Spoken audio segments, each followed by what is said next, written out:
Many people believed that the election of a black president would advance America to a new era of racial harmony. That belief proved to be mistaken.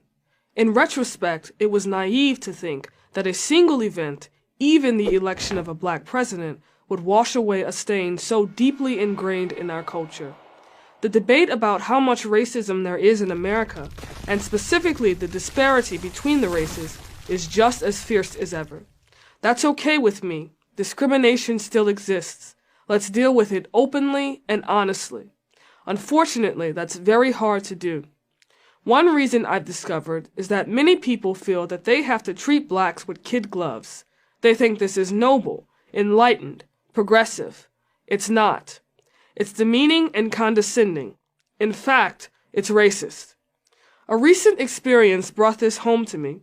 In an anthropology class, my professor decided to discuss the shooting of Michael Brown, a black teenager, by a white police officer in Ferguson, Missouri. Before I tell you what transpired, I need to tell you something about this professor. First of all, I like her very much. She's interesting and engaging, but more importantly, she took a non-PC approach to the class, which I found refreshing. She encouraged us to study the data dispassionately and draw our conclusions from that. But when the subject of Ferguson came up, all this objectivity went out the window.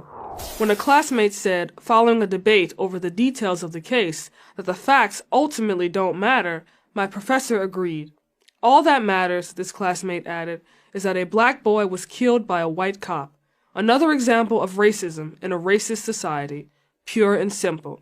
So therefore, riots that followed the grand jury decision not to indict the officer were the legitimate reactions of people who just couldn't take it anymore. And that's when I knew that what I was really hearing was not an expression of compassion and understanding, but something else. Rioting and looting are acceptable forms of behavior? Why? Because the rioters and looters have no other options? Really? In free democratic America you have no other options?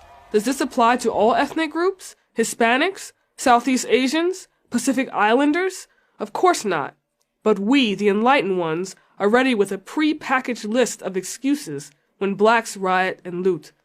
Worse, when it comes to judging black behavior, even facts don't matter. All that matters is the skin color of the teenager and the skin color of the cop. Well, not in my world. If a white cop kills a white kid, the facts matter. If a black cop kills a black kid, the facts matter. If a black cop kills a white kid, the facts matter. And if a white cop kills a black kid, the facts matter. To suggest anything else is to perpetuate discrimination, the very thing that those who espouse social justice claim to want to end. Anyone, whether white or any other color, who excuses blacks for bad behavior just because they are black obviously doesn't consider blacks their equal. Rather, they view blacks, in effect, as children who are unable to adhere to the standards to which every other group is held. Think carefully about that. The only difference between this view and that of white supremacists is that white supremacists are honest and open. In their view, blacks are inferior to whites, period. But those who condescend to blacks cloak themselves in self-righteousness, so somehow that makes it okay. The bad behavior happens, a riot in Ferguson, and they nod knowingly. They couldn't take it anymore. Who can blame them? I'll take the white supremacists any day. First, there are very few of them, and they have no power. Second, I can easily prove them wrong. But how do I shake off the condescenders, the patronizers? There are a lot of them, they have a lot of power, and they think they mean well. How do I convince them that as a black human being, I must be, judged by the same standards as everybody else? So how about this for a change? Treat blacks equally, always, in every way. Not differently, not better, not worse. Not like we're demons, not like we're angels. Is that so hard to do? Because if we really want racial harmony, not to mention an end to racism, that's the only way to get there. I'm Chloe Valdery for Prager University.